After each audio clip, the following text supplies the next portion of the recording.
tubadde ku tithe abawaayo naye nga obabuuza owaayo bakubira ku ssimu ne bakusabirako. Very well.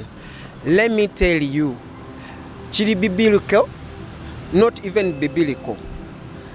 Tosobola kungamba nti it's okay when you are distance, your love is distance. Omaze myaka 10 ng'osindikira mukyala oba sente ng'oli distance.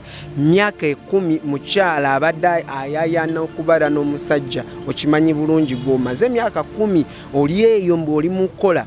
Oluusi naawe wafunayo era eyo gundiyo ndala n'ogamba nti ono maka nti gayimiriddewo mu bulungi. Nedda gaba tegayimidde mu bulungi.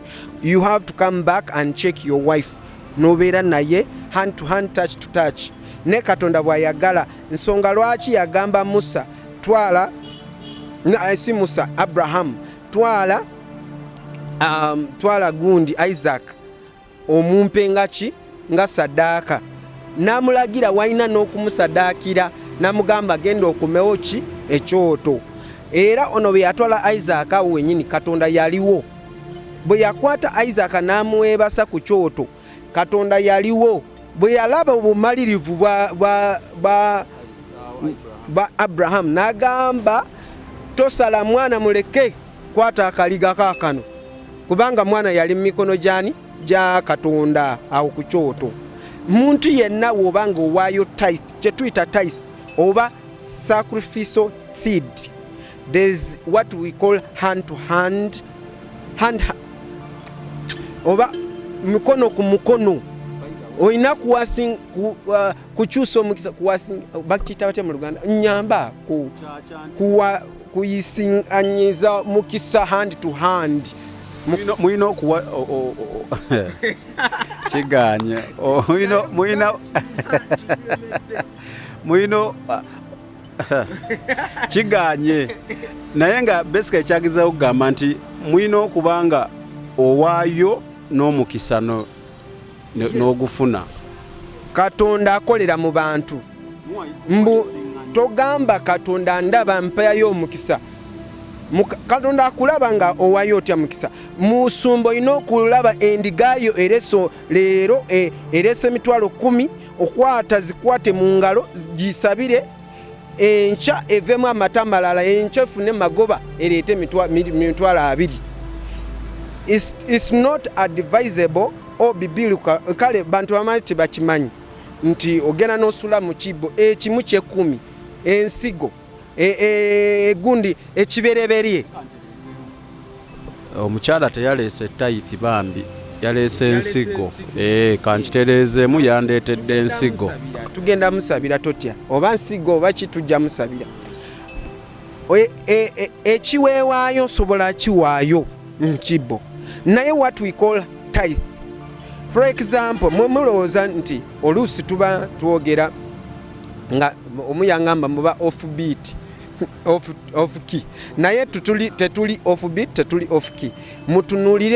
Mutunulire banabi ba bulimba wabanga nakwata kimu ky'ekumi nga yakuwa bahasa oyita uwe paka nogimukwasa mu ngalo nagisula mu kasolo oba muli bantu mitwalo emeka mwino kuyita ki mu ngalo ze okitegeera. So abamu ba pastor tubeerawo nga we are reckless tutufaayo abantu oyina okufiiringa his hand, pray for him, decree the blessings.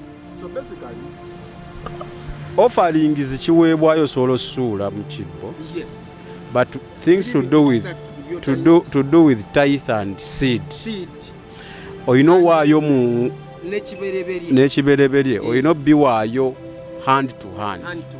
Wobeera ng'oli wala oli bweru nakyo nze kankinyulirewo nti kitwale nti oweereza omukyala ssente nga woogambye naye ng'omukyala tazza na kasimu kugamba ssente nzifunye weebale nnyo wala yoggwamu amaanyi oyinza n'okugamba nafuna kiki kino. So woba badde owaayo ensigo oba seed omusumba ateeka okukubirako n'akugamba ensigo nagifunye n'akusabirako n'akwebaza. Ekyo bwe kityo bwe kirina okubeera That's how it must be. You people, let me tell you, fe mukama ali mukutuyimusa mulembe guno. Lumu nayogera ekigambo mukyala wange nakitwala nga light, naye twatuuka lw'eggulu nga kigambo kikoze. Nagamba naye nsonyiwa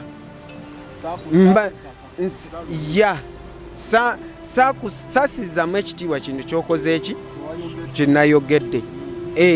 Olumu omusajja yaŋŋamba musumba nze nkooye mpulira nkooye egaali ne mugamba oyagala ki nti njagala piki, ne mugamba oyagala ki njagala piki, ne mugamba bagikuwadde, naŋŋamba ne mugamba Katonda. Yali ali awo nga wiiki eweddewo alinda piki obeetonye ve mu ggulu. Aba ali awo n'atuuka, omusajja n'amuyita, yali amaze ebbanga nga takola kitamulaba, n'amugamba ssebo nakuloose, n'omugamba kiki, nakuloose ng'olina omukisa era Katonda yaŋŋambye mbeeko kye nkukolera. Namubuuza oyagala nkukolere ki, n'agamba piki. Namugamba oki, nti epiki yokka kyokka kyoyagala, nti epiki. Namugamba tulinnya motoka, nagenda namugulira piki mu weeks ezo. Era yankubira nampa sente, yampereza mitwalo 15, nagamba musumba linnya motoka ojje mu kyalo. Nengenda nangamba sooka otuule ku piki eyo gikumemu omuliro. Kaakati sometimes wano bigambo byetwogera, we are not playing. I'm here presenting God and presenting other pastors and the servants of God, and I'm here to serve God because God called me. Tolowooza nti tuli mu kunyumya bunyumya kiboozi. You have to take the message and put it in action. Faith, God is going to do great things. I'm telling you, kyensigo ekiweebwayo, I mean is tithe ne first fruit. Let someone call you. Ne bw'ataba musumba oba admin oba ani. Please, omuntu yenna bw'oba ng'owadde ensigo kumala mwaka oba etayisi nga takubire gundi, look for another pastor who can do that. Bakitegeeza kyoli mu kuwaayo, it is not valued. Very well. Kiringa omukyalawo wakuwa akalabo n'okalaba nga kasasiro. Omanyi ky'oba okoze? Oba olese kavuyo kanene nnyo, abaana bo banyiiga. Okitegeera. So mukyalawo bakuwadde ka sweet, you have to say my dear, nze nga owange bwe mugamba, ngamba sweetheart, thank you so much. Gw'osinga mu bonna. Iye kaddemu sweetheart alaba kaddemu otanamugamba otya? Ye bonna mu byonna yabasinga bonna abakazi.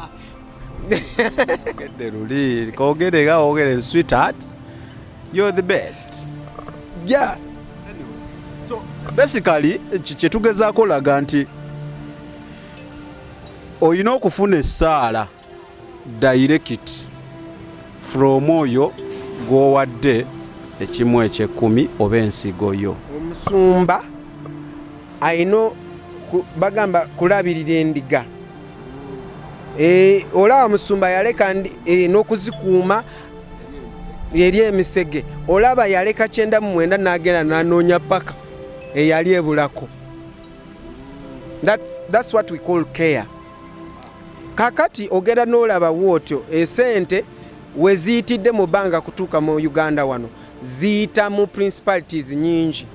Emikutu gimu sindokole woziyisa. Kati we zituuka eno mu church ne zigwa bbu nga tewaliwo muntu akonektinze n'eggulu n'akusabira, amazima principalities ziri zijja kusigala nga zikunywa sente zo wooli. You find yourself you went to work okomyewo nga tolina ky'olina. Because I've found over 200 cases. Sikulimba, sigamba nti nimbye, kino nkifunye kuva lwe twatandika ki eno show eno.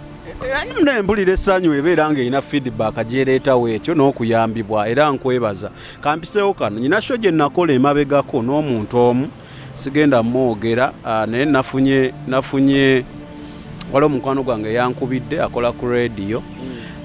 Nga mbuuza nanga ono omuntu wamukyaza naye akozesa obujulizi bwe okubba abantu. Abba abaana nti abajjako ssente nnyingi era mbadde ngenda muteeka ku mpewo kubanga program gyakola ya bafere. So naŋŋamba ngenda muteeka ku mpewo, nina obujulizi, nina amaloboozi, abaana ababba alina engeri gy'abalimbalimba. So nkimanyi bijja tandika owulikika naye biwulikika mbagambye nga tannaba nakola ki kumuteeka ku mpewo. So mukimanye, so mukiraba temujjanga mugamba Sami omusajja gwe watuleetera. Nze wendeeta wano obujulizi buba kyemmanyi, obujulizi buba bwa muntu. Kati omuntu kyakozesa obujulizi obwo kiba kuye oba ntegeera, kubanga byeyayitamu tebikyuka. Naye Mukama waba yabimuyisaamu n'amuwa obujulizi, abantu ne batandika okwagala okujja probably okutaapinga mu mafuta ago Mukama ge yamuteekako. Watandika kati nga gwe ofuna abantu ne bakubira, gwe obaako by'obakola biba totale ku ggwe. Tekitegeeza nti by'ozoonyumya oba by'otugamba tebiriiyo, bibaayo. Naye bano abazze okutaapinga mu mafuta go oba obayambeko basabireko obahandolinza otya. Kati mujja biwulira era mujja bamukiraba nti nze nali nafuna by the reports kuva dda, era kyolaba mbadde sikyamukomyawo, mbadde namwesonyiwa nga bamunsaba okwo ku kyano, naye sikola ki, simuzza lwa nsonga nze nali mmanyi bigenda tuuka byabike. So we mukiraba eyo temugamba nti ate Sami kyekyo njagadde kibagamba. Kale so obadde otegeeza nti offerings it is okay, you can ososula mu kibbo ne babasabira wamu, si we kiri. Naye we kijja tithe n'ensigo w'ogiwa omusumba, any person responsible to the church ayina okukwata essimu nakubira nakusabirako. Not even any person. Nze ndowooza kyandibadde na musumba yennyini owa church. Nina obujulizi naye I'm not promoting anyone here kubanga bapasita bonna mikwano gyange. Bishop Kiganda sister wange yalokokerayo. Kati bwe yalokokerayo Bishop Kiganda yakubiranga sister wange essimu namugamba nga tonaba kujja kusaba nga saakulabi, nabeera nga alinga mulaga yakoze eki tamulaba. Namugamba naze nensaba. Sister wange nakwata zabanga kubanga talina nnyo mitwalo 2 mutwalo, nateeka mu bahasa kimu kya 10 nawandikako erinnya n'essimu ye. Lumu tuba tutudde mu ddiro nga tuli mu kulya, Bishop Kiganda nakuba. Sister wange muto yakamala siniyafu nakuba. Namugamba, oh Harriet, how are you? Ningamba Bishop Kiganda namubuuza bulungi, namugamba webale kuwaayo twebaza nnyo. I was surprised. Nemugamba mumpe mubuuzeeko. Nemugamba nga wambulako oliwa. Nemugamba ono muwala wa mu sister wange gamba banna ekyovola abandi mukwano gwamwe wa family. So that thing, do you know how it overwhelmed me? Really, sister wange muto, she's young, agenda weza 20. Bishop ebiri. Yes, I was ningamba that's how it works. Which to oyo gwenkakasa nchemanyi n'abalala and even others, they are there. That's how it must work. Nange nowogeza nonsindikira kwanga I have no mukwano gwange Toronto ampayo naye bwampa yadde nga sinajja wano yali ampa bwampa nkwata simu, I take time kuva lwe yatandika kumpa single coin ambuulira financial status ye nangamba wanzija ku 0 kyovola banjagala okitegeera anjagala. Why? Nti nkikola out of kwagala nti nina okusumba omuntu omu ave mu baavu. Tetufusumba busumba abantu kukulokoka kuva mu mizimu no munkulaakulana wona tulina okola ki kubasumba. mukama abampeera omukisa tugende mu maaso. Wa Toronto twafunye n'omuwala omulala wa Toronto naye omumanyi yatwegaseeko. Sinnamumanya. Toronto mugambe nange era Sami sinza ali obulungi. Okay, tithe simanyi oba tumaze obudde bungi ku tithe, but I think it is very important. Waliwo abasumba b'endaba bandaba nnyo ekikolebwa ebimu tithe ne bateeka mu kisero ne basabira abantu abo lumu. Is it okay? Is it okay if they do it? Let me tell you. Yeah. Era bamanyi. But bwe tudda mu bwa Katonda kyengambe biri byengambe si kiweewaayo mu bwa Katonda gwe kennyini agenda kuwaayo. Do you know why abasumba baagala nnyo abantu abagagga? Mugagga amanyi ngeri gyawaayo. Ye tayita mu kibbo amukubira sebo taddeko obukadde 10 awo oba wa kimu kya 10 obulabye musumba n'akyankalana nkakali eri agisa oba okyalya alo musumba okimanye eyo motoka ekaddiye ennyo jangu wano nkutwale mu bondi songa amuwa direct hand to hand. Hand to hand.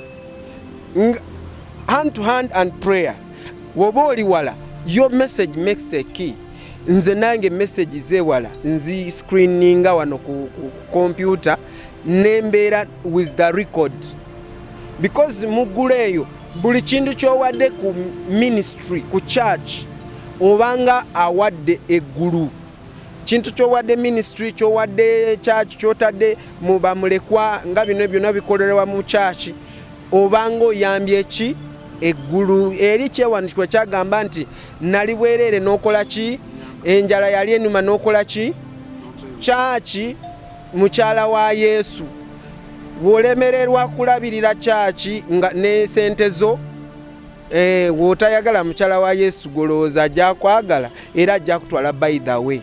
Naye fe abakyala ba Yesu abakulembera church tekinze responsibility okutuukiriza mbu endiga ne wezibameka nti you have to creating abasumba bangi mbakuba amasimu ba responding to the messages. Kubanga at the end of the day era ne ku basi bakugamba teekamu oteekeko n'ennamba y'essimu because that is the importance.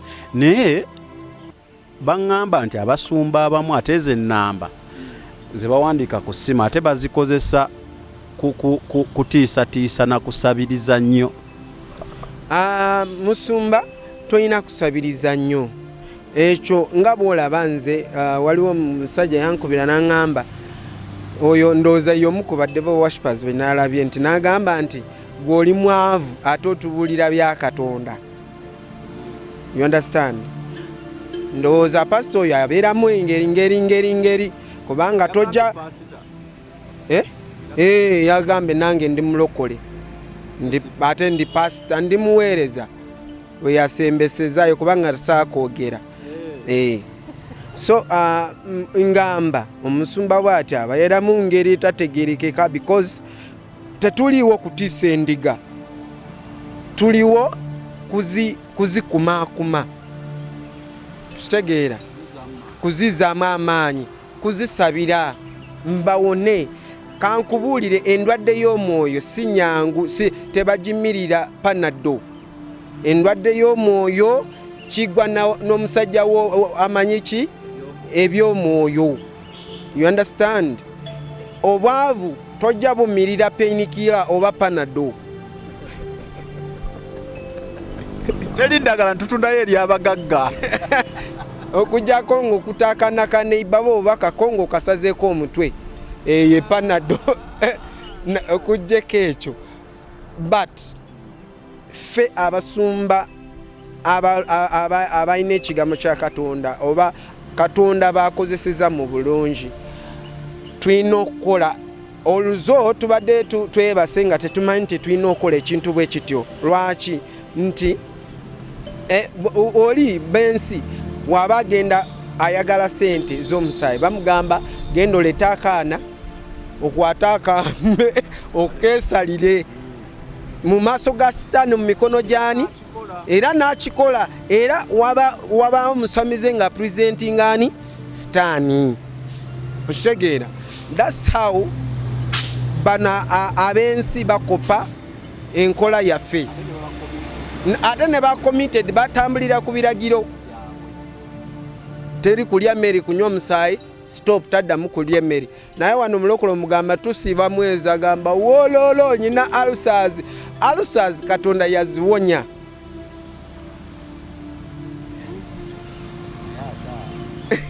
Katonda awonya alusazi, awonya omutwe, awonya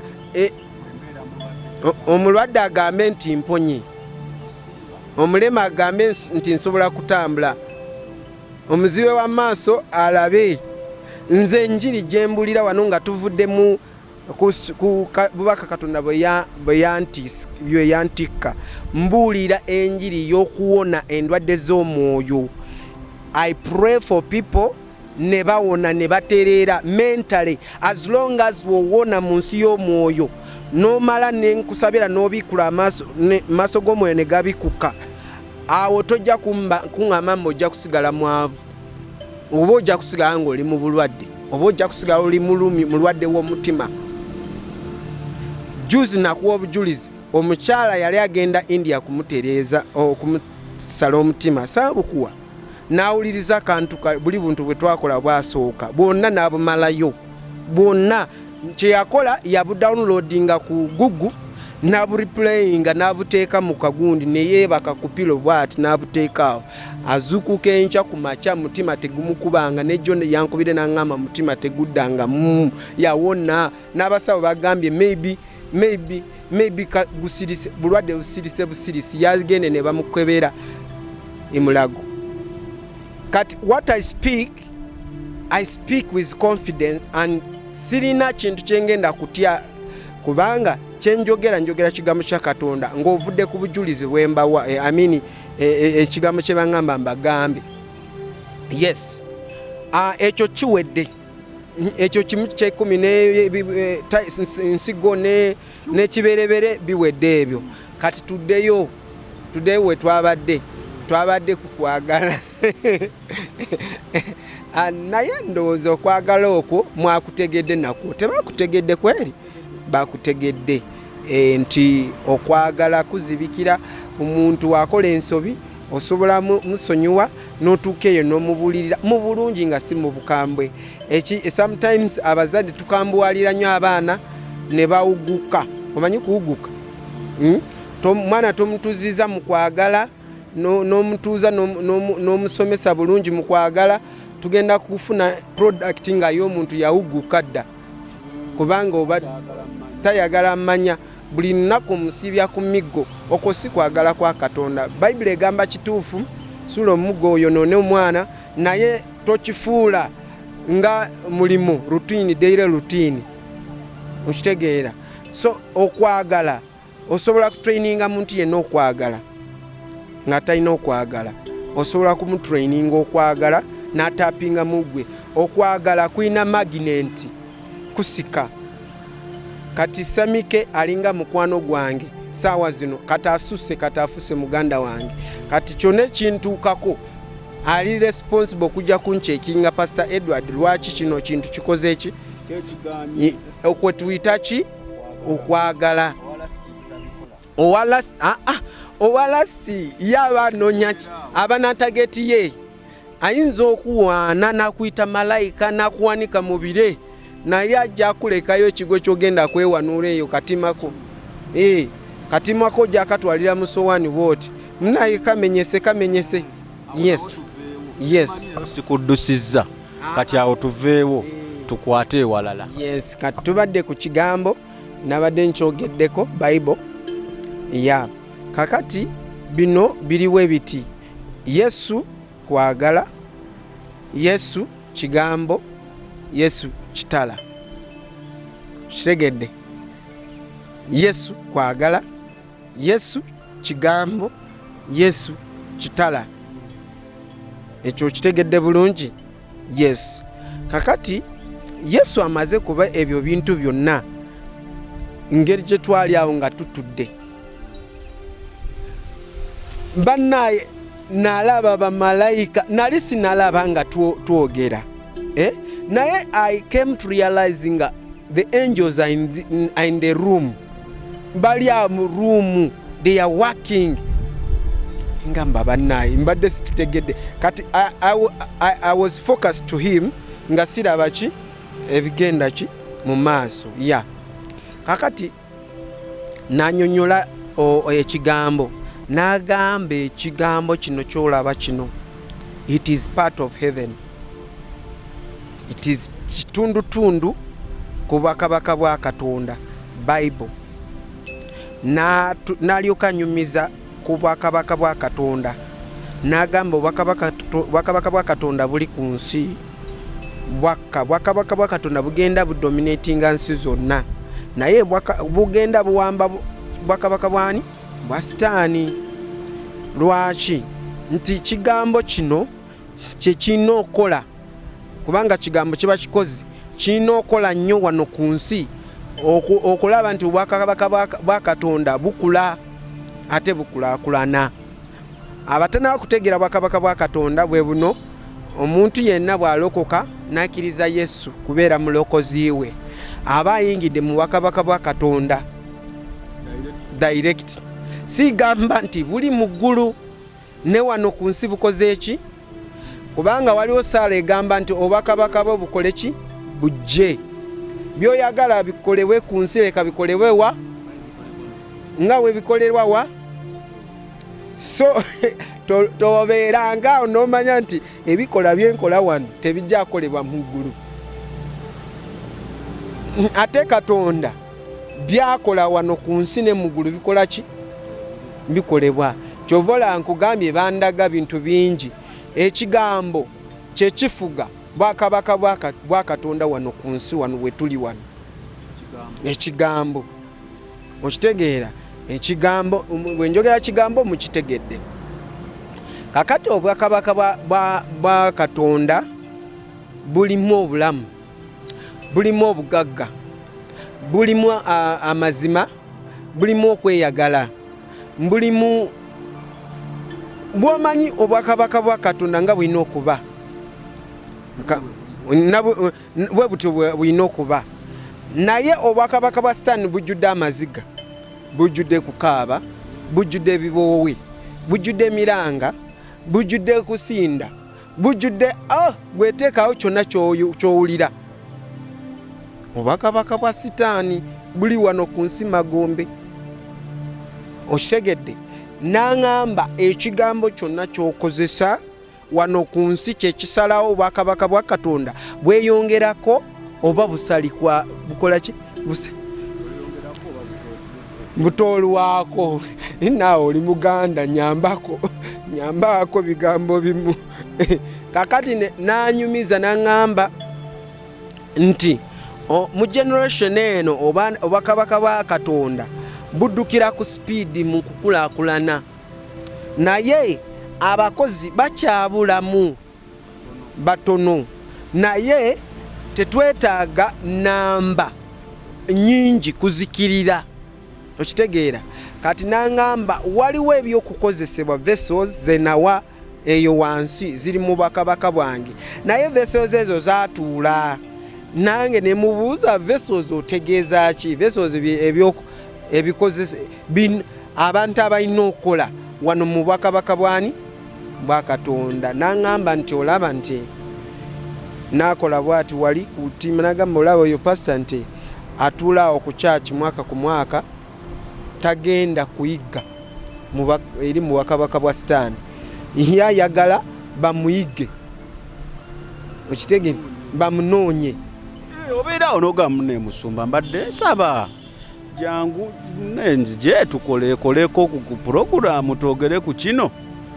Musumba nga tayagala, musumba yagala bamunoonye bunoonya nti ye bamusanga ku church kakati omuwala akola mu mobile mu finance whatever egaba loan eri ejinja eyalokose, omuwala oyo manager twandimugyewa singa kamera eno teriiwo.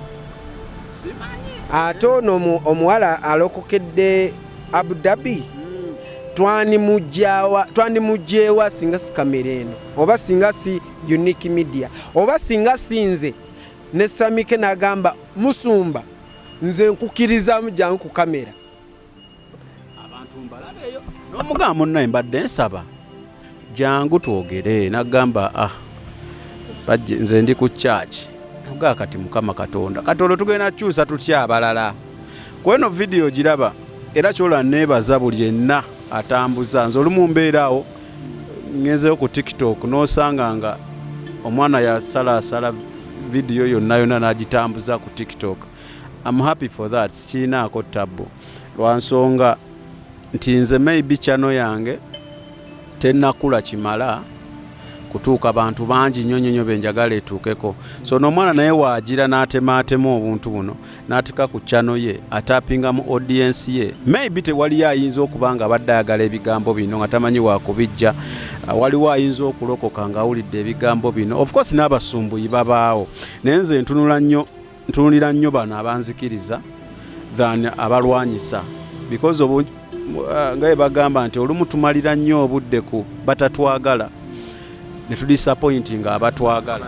So basumba muveeyo wenkutuukirira nenkubira kasimu tompa nnyo buzibu togira ate kakati schedule kakati ate toteekawo nnyo mbeera okitegeera kwa bangi n'omunoonyako n'ogamba jangu twogere nakuzze eno jangu ku church jangu ku saa 7 jangu ku office nawe nebikutama noga yenfaaki kanko kaba Edward bange kasita weebali Katonda be yalonda.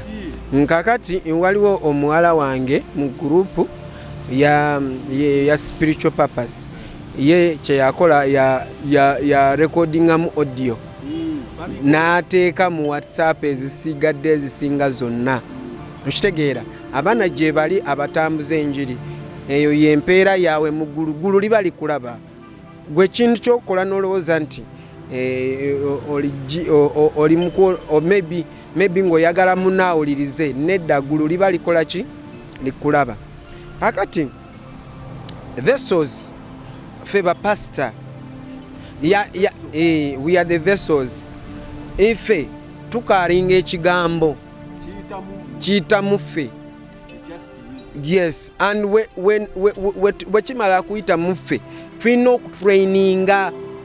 Kiri mu Matthew mujja kukinoonyeza mu Matthew nti Yesu n'asindika abalala 7 nga maze kola kikuba traininga ne bakomyawo obujulizi ne bamugamba emizimu gyadduse mu linnya lyo.